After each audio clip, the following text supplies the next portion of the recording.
sejak tahun 2011 sampai sekarang saya diliputi ketakutan. Apakah saya sanggup berpuasa atau saya bisa membayar puasa atau bayar fidyah. Di tahun ini pun ujian dari Allah, saya divonis gagal ginjal yang menunggu waktu dipanggil Allah Subhanahu wa taala. Apakah saya sanggup puasa atau saya bisa membayar puasa atau saya bisa bayar fidyah? Ya, jadi pertanyaannya bagaimana pendapat saya? Setahu saya, kan Allah katakan la yukallifullahu nafsan illa wusaha. Fattaqullaha sumastata'tum. Kalau ada rukhsah, ambil rukhsahnya. Kalau ada keringanan dari Allah untuk tidak berpuasa, memang secara fisiknya ibu atau bapak ini sakit ya nggak usah puasa, tidak masalah. Kecuali ya mungkin boleh saya katakan kisahnya itu kayak kisah seorang wanita di zaman Nabi SAW ketika dia kena ayan, kena kejang-kejang, lalu dia datang kepada Nabi SAW lalu mengatakan, ya Rasulullah, tolong doakan aku untuk sembuh. Lalu Nabi katakan apa? Baik, aku akan doakan kau, tapi aku kasih pilihan lain. Kalau mau bersabar dengan penyakit ini, maka Allah memberikan surga untukmu. Akhirnya wanita tadi memilih apa? Memilih yang kedua. Kalau gitu saya minta, saya mau bersabar saja. Tapi tolong doakan saya agar auratku tidak tersingkap ketika ayanku kambuh.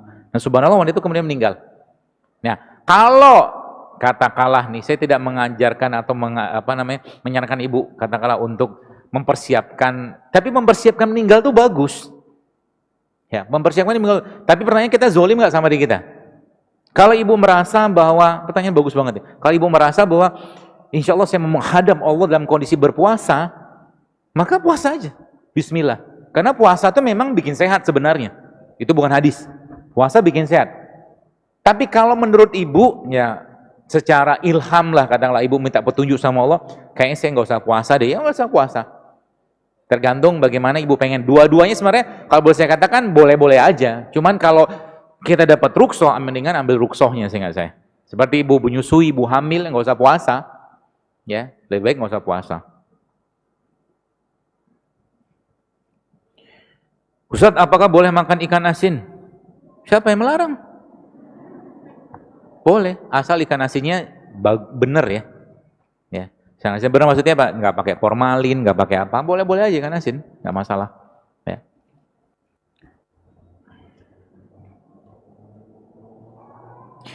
Tadi dikatakan bahwa ketika mens tidak teratur adalah awal dari berbagai penyakit. Apakah bisa disembuhkan? Bisa.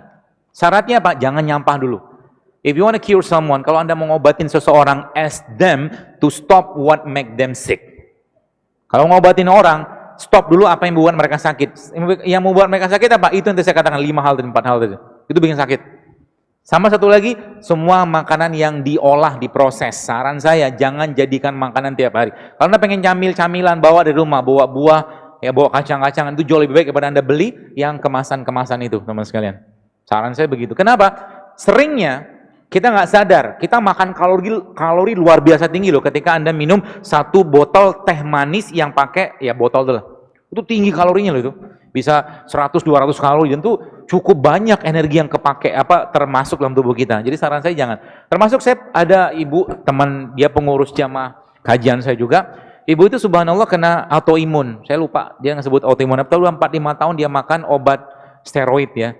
Dan itu luar biasa menderitanya dia. Ya, menderita luar biasa. Dan umurnya 43 tahun gara-gara autoimun tadi dan gara-gara makan obat tadi akhirnya dia menopause. 43 tahun. Dan ketika diperbaiki pola hidupnya, jadi saya ngasih obat apa? Nggak ngasih obat, perbaiki pola makan.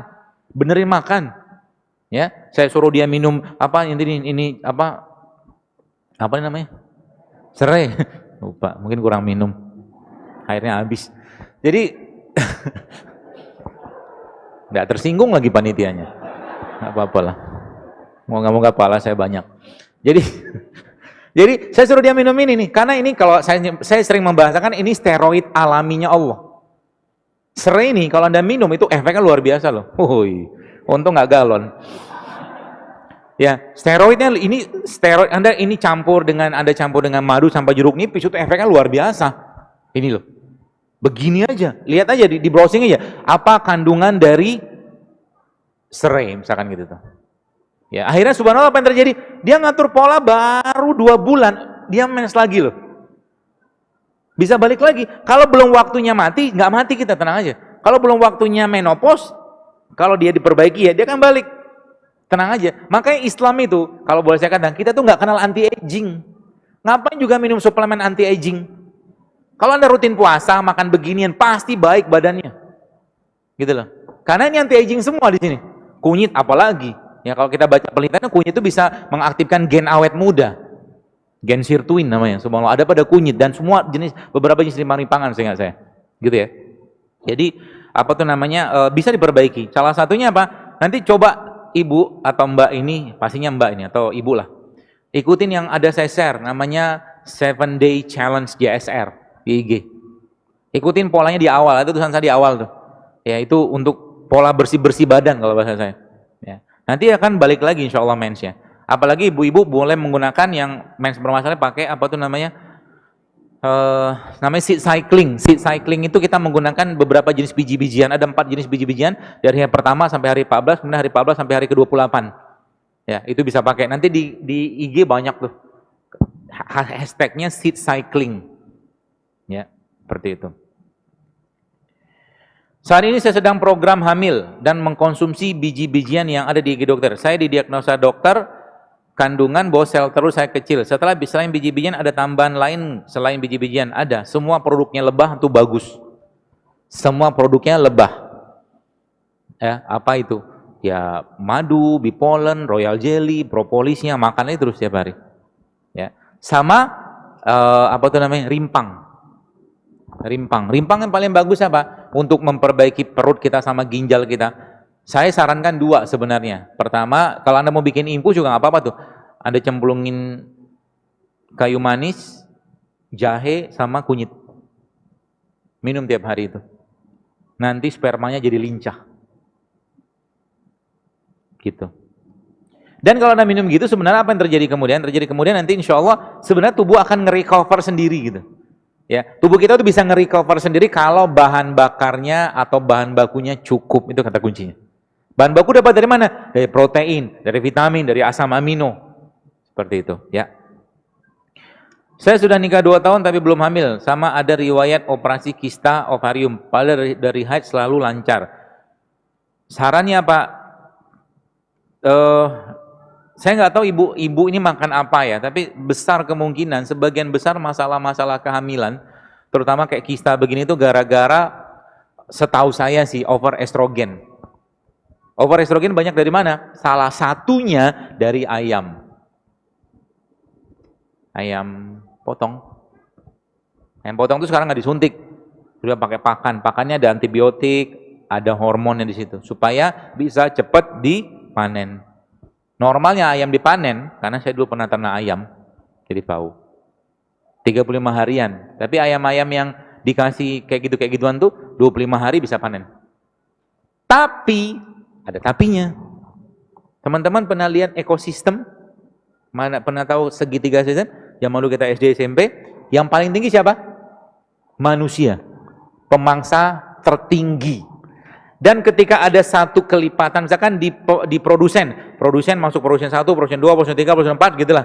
Itu ketika ada keracunan, maka setiap kenaikan produsen, maka keracunan tadi akan terduplikasi. Artinya yang paling banyak racunnya siapa? Manusia. Tapi maha besarnya Allah, kita nggak langsung mati. Jadi jangan khawatir yang masih makan mie instan, tenang aja, nggak langsung mati. Aman kok. Tapi, ada tapinya, Anda sedang mempersiapkan satu gerbang atau pintu-pintu yang Anda buka untuk penyakit-penyakit berat.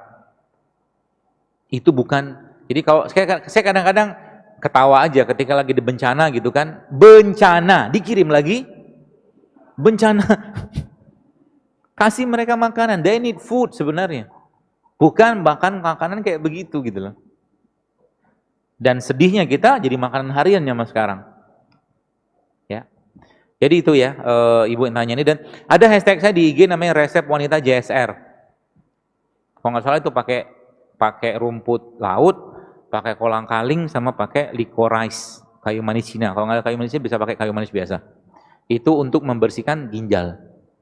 Ya, sama satu lagi apa? Sama satu lagi seledri di jus.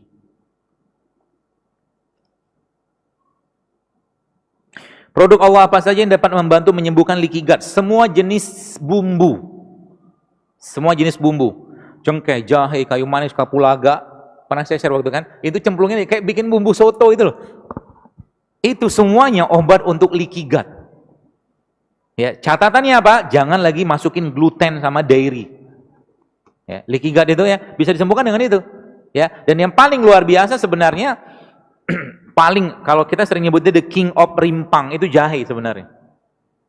Ya, jahe sama kayu manis itu kalau berdasarkan Anda mulai rutinkan dalam jumlah kecil aja. Sama satu lagi habatus sauda, makan tiap hari. Dia akan membersihkan, memperbaiki leaky gut. Ya. Makanya kalau sudah diperbaiki maka dia akan dia akan rapat kembali. Jadi semua jenis bumbu, kapulaga, kayu manis, gitu-gitu. Apakah makanan rebus-rebusan seperti kentang rebus, telur rebus, labu siam rebus itu sudah mencukupi tubuh dalam satu hari? Enggak. Enggak. Tergantung Anda gini, sebenarnya diet itu enggak ada. Kalau saya membahasakan, kalau Anda makannya benar, makannya seimbang, tubuh akan normal-normal saja dia. Berat badan akan turun. Ya. Sekarang misalkan kita bicara tentang orang yang kena misalkan hiperkolesterol. Hiperkolesterol itu kenapa? Ya karena perutnya nggak bisa ngolah makanan, karena livernya juga bermasalah, seterusnya lah. Sehingga diobatin apa? Suruh dia puasa dulu. Nanti apa yang terjadi? Tubuhnya akan nge-recover lagi sebenarnya. Jangan ngobatin. Jadi kalau saya ditanya, apakah makan begini bisa nurunin kolesterol? Bisa, asal puasa aja. Bisa nurunin kolesterol. Bahkan makan begini yang bisa untuk asam urat juga. So simple lah seperti itu ya. Jadi kentang rebus isinya apa? Kentang rebus, kentang itu karbo, bagus nggak? Bagus. Telur rebus, telur itu protein. Telur itu jangan digoreng, rusak proteinnya. Jadi jangan makan telur yang digoreng. Telur yang bagus, yang paling bagus apa? Mentah sebenarnya. Kalau nggak setengah matang, kasih lada sama garam, jadi deh. Ya. Labu siam isinya apa? Ada vitamin, ada mineralnya, ada karbonya juga. Ya. Jadi intinya apa? Ada proteinnya. Jadi contoh gini lah, karena gini kita tuh selama ini ada satu hal yang perlu saya pribadi merasa perlu dikoreksi saya pribadi sih ya. Entah benar atau enggak, yaitu pola makan 4 sehat 5 sempurna itu loh. Ya. Jadi dimakan semua. Ya, kalau kita lihat bagaimana pola makan Nabi itu sederhana, enggak berlebihan, enggak banyak dalam satu waktu. Jadi kalau Anda sudah makan telur, jangan lagi makan daging. Kalau Anda sudah makan tempe kan protein. Jangan lagi makan daging karena sudah sama-sama protein. Kalau Anda sudah makan misalkan kentang, jangan lagi makan nasi. Jadi boleh nggak makan nasi? Boleh. Nasi apa? Nasi merah, nasi hitam, atau beras pecah kulit. Nggak masalah, tapi jangan banyak. Karena kita sudah kebanyakan karbo. Jam 2:30 ya? Kok nggak ada yang gini-gini?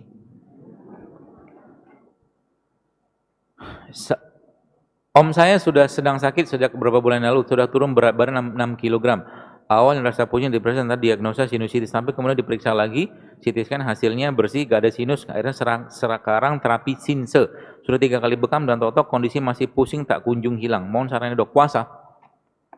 Sarannya puasa. Lab, saya pernah ada bikin di YouTube. Saya bilang, medical check up bagus nggak bagus, tapi di situ hanya mengukur angka.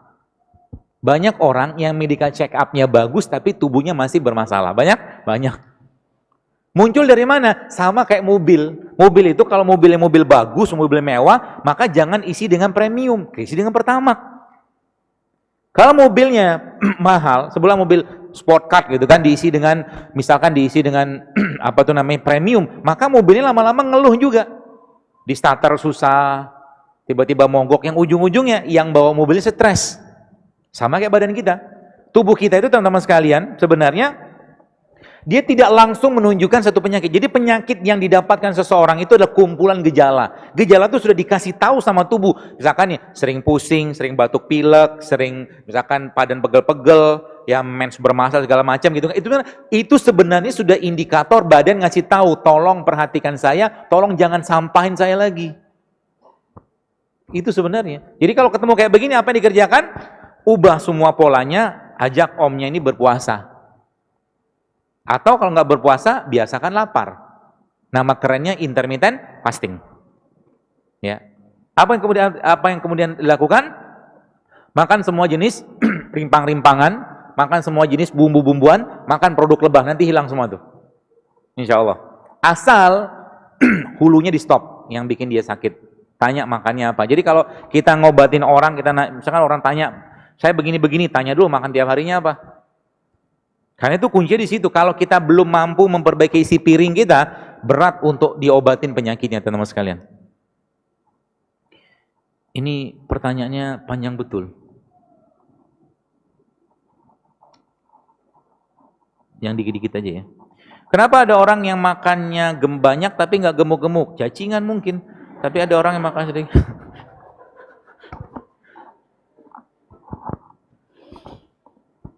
Kalau ada orang makannya banyak tapi nggak gemuk-gemuk, masalahnya di mana? Masalahnya ada di freezer. Masalahnya ada di hormon. Hormon tuh ngobatinnya gimana? Perbaiki hormonnya. Dengan cara apa? Kasih dia minyak. Kasih dia minyak dulu. Berapa lama? Saya biasa sarankan sekitar sebulan. Jadi dia makan minyak sama makan lemak yang baik. Contoh lemak yang baik apa? Minyak zaitun, alpukat, itu lemak yang baik. Makan selama sebulan, perbaiki. Dan kurangi karbonya.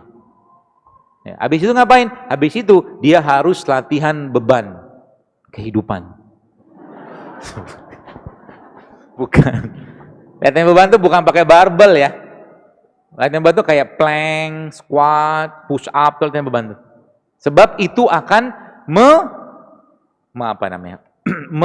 stimulus growth hormone. Growth hormone itu kalau dia muncul, maka yang terjadi apa? Dia akan makan sel-sel yang rusak, Masya Allah kan. Dan gerakan itu bisa Anda kerjakan kapan? Sholat. Sholat adalah gerakan stretching dan relax yang paling baik. Syaratnya apa? Solu kama ro'aitumuni usolli. Kalau muslim kita ya, teman-teman kita semua, kalau ngikutin bagaimana sujudnya Nabi, maka saya katakan niscaya tidak akan ada orang yang susah buang air besar. Caranya gimana? Teman-teman coba gini, nanti praktekkan, jangan sekarang. Waktu sholat. Sholat tuh kalau dikerjakan benar-benar, itu bisa bikin keringetan. Posisi tangan kita, posisi takbiratul ihram kita, posisi ruku kita, posisi sujud kita, itu subhanallah. Itu semua gerakan-gerakan narik, ngendurin, stretching, relax gitu loh. Termasuk, kenapa Nabi itu lama banget ruku dan sujudnya? Karena itu, kalau saya membahasakan saja ya, tapi kita tidak melakukan sholat untuk sehat. Ingat, kita melakukan semua amal ibadah karena perintah dan kewajiban. Sehat itu efek sampingnya saja. Itu kata kuncinya, jangan keliru. Puasa bikin sehat, betul, tapi kita tidak puasa untuk sehat. Kita puasa karena perintah Allah. Jadi sehat itu sebuah karunia saja dari Allah. Contoh misalkan kita bicara tentang apa tuh namanya? Ruku. Ruku, apa yang terjadi ketika ruku? Ketika orang ruku dengan ruku seperti ruku yang Nabi kata Nabi SAW, maka gelas itu air letakkan di atas punggungnya, maka air itu tidak akan tumpah. Apa yang terjadi kalau begitu? Maka akan terjadi tarikan pada daerah betis, ya, betis. Kemudian paha atas, paha bawah, sampai ke tulang belakang, sampai ke otak. Dan yang luar biasa lagi apa? Saat Anda lagi lagi sujud itu, coba nanti praktekkan, tahan nafas saat sujud. Tahan nafas, ambil nafas gitu kan, terus hembuskan pakai mulut. Itu namanya pernapasan diafragma. Itu canggih banget untuk memanjangkan nafas, mengembangkan paru-paru. Terus apa lagi? Waktu Anda ruku, waktu Anda sujud nanti, kaki belakang kan begini, secara sunnahnya, dirapetin. Tapi paha Anda juga Anda rapetin. Tahan nafas dan tangan Anda begini, maka lihat nanti apa yang terjadi. Yang terjadi adalah core Anda akan ketarik. Perut Anda akan tertarik, maka dia akan membantu membersihkan isi pencernaan kita. Kerasa tarikannya kalau sujudnya seperti itu. Masya Allah kan? Kalau sholatnya benar. Ya, kalau sholatnya benar. Ya, takbiratul ihramnya, kemudian kita bersedekapnya, kita rukunya, sujudnya, ikuti aja bagaimana Nabi mengajarkan itu semua. 5 menit lagi. Saya wanita, saya pria. Sebentar lagi insya Allah saya menikah. Saya tidak tanya. Saya ingin menanyakan bagaimana caranya untuk hormon tiroid menjadi normal kembali. Saat ini saya hipotiroid. Kadar hormon TSH saya masih naik turun dan pada kasus saya, apakah sebaiknya saya bisa melakukan program hamil dulu? Dan insya Allah pada anak yang saya kandung akan baik-baik saja kan? Iya, insya Allah baik-baik saja. Kalau Anda perbaiki dulu. Tidak seperti yang dibicarakan di internet. Ya, insya Allah baik. Jadi bagaimana cara memperbaikinya? Pakai ada beberapa jenis tumbuhan atau saya sering sebut itu produk Allah yang bisa meresetting ulang itu. Salah satu sudah dijelaskan, habatus sauda. Mulai minum habatus sauda dalam dosis kecil. Berapa banyak? 1 kapsul pagi, 1 kapsul malam. Itu yang pertama. Yang kedua apa? Anda mulai mengkonsumsi produk-produk yang meresetting hormon tiroid. Apa dia? Ada saya tulis di IG. Hashtagnya resep tiroid JSR. Tapi isinya apa? Isinya pertama VCO. Yang kedua ada licorice, kayu manis Cina. Yang ketiga ada rumput laut. Sama satu lagi, ada satu tumbuhan yang sebaiknya juga Anda makan, minum ya. Catatannya kalau Anda tidak darah rendah. Namanya apa? Seledri. Seledri itu bagus juga, termasuk salah satu untuk meresetting tiroid. Gitu. Jadi nanti nggak usah buru-buru hamil dulu, perbaiki dulu pola ininya. Dan yang paling penting saran saya sih adalah banyakin puasa. Banyakin puasa dengan stop nyampahnya. Stop nyampahnya. Hipotiroid atau hipertiroid itu penyakit juga termasuk salah satu kausanya atau penyebabnya adalah gluten. Ya, gluten. Gluten tuh parah banget sebenarnya. Ya, tepung ya, tepung.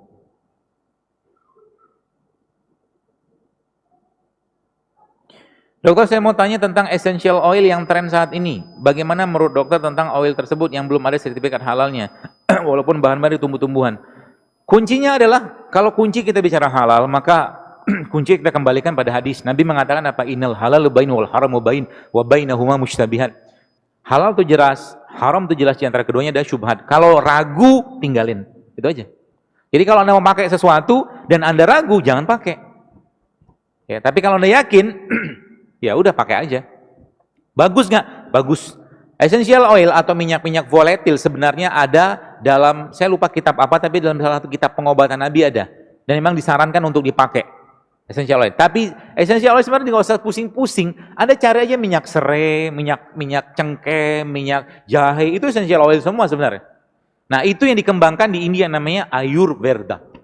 Jadi orang yang ibu yang tadi saja yang menopause awal itu dia salah satunya dia melumuri badannya dengan minyak itu. Saya lupa minyak apa, sehingga saya minyak essential oil lah seperti itu. Tapi kalau kita di Indonesia banyak kok sebenarnya minyak cengkeh, minyak nilam, ya itu kan essential oil semua sebenarnya. Makanya Universitas Brawijaya sekarang dia bikin Institut Asiri. Karena minyak asiri nih kalau boleh saya katakan dia harta karunnya Indonesia. Seluruh kosmetik, parfum pasti pakai minyak asiri. Ya. Jadi kita bisa pakai, bisa. Ya. Buat diminum boleh nggak? Boleh. Termasuk untuk orang-orang yang lagi flu itu boleh pakai minyak asiri. Minyak esensial salah satunya ya. Jadi bagaimana hukumnya jika menghirup uap dari minyak tersebut saat hidung tersumbat saat lagi puasa? Setahu saya dari hidung nggak masalah.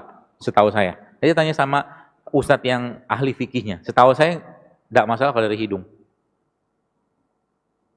Apa jenis makanan pengganti DHA untuk otak dari jenis makanan yang ada di Indonesia? Pegagan, antanan. Tahu? Di browsing aja lah nanti. Dia mengandung DHA, ya, dia mengandung pokoknya dia vitamin buat otak lah, pegagan atau antanan itu. Ya, itu salah satunya. Ginkgo biloba juga sama. Itu juga dia buat otak. Kemudian apa lagi? Paling gampang makanlah ikan teri. Itu omega 3-nya luar biasa. Dia satu kesatuan tuh, omega 3, DHA, EPHA gitu kan. Dia satu urutan seingat saya. Jadi makan aja ikan. Ikan yang paling baik apa? Ya semua sih baik ya. Ikan kayak ikan gabus itu dia juga tinggi omega 3-nya, DHA juga tinggi ya. Bandeng juga sama. Seperti itu. Saya kira mungkin cukup. Panitia, cukup ya? Ya, alhamdulillah. Baik, mudah-mudahan ini menjadi saksi bahwa Anda ingin berubah yang nggak kebaca ya. Mudah-mudahan teman-teman bisa ikutin beberapa itu di Instagram saya, tapi Apakah saya tahu semua? Enggak tahu juga, tenang aja. Banyak juga saya belum tahu. Semakin belajar semakin merasa bodoh gitu loh. Ya. Tapi ingatlah bahwa pasti ada. Jadi Allah mengatakan likulli da'in dawaun. Setiap penyakit itu pasti ada obatnya. Ya. Dan Allah memberikan petunjuk kepada orang-orang ya tentang obat yang mau dimakan. Tapi ada orang yang belum diberi petunjuk, maka mintalah petunjuk sama Allah. Ya. Jadi dengan itu semua nanti insya Allah penyakitnya akan jauh lebih gampang. Dan dunia barat tidak mengenal bicara tentang hidup sehat. Islam sudah mengajarkan itu semua dari zaman dulu. Ya, dan itu semua kata kuncinya ada apa? Ada pada Al-Quran dan hadis Nabi SAW. Maka pelajari itu baik-baik. Ya, jadi sehat itu hanya sekedar, boleh saya katakan hanya sekedar efek samping dari sebuah ketaatan kita kepada Allah.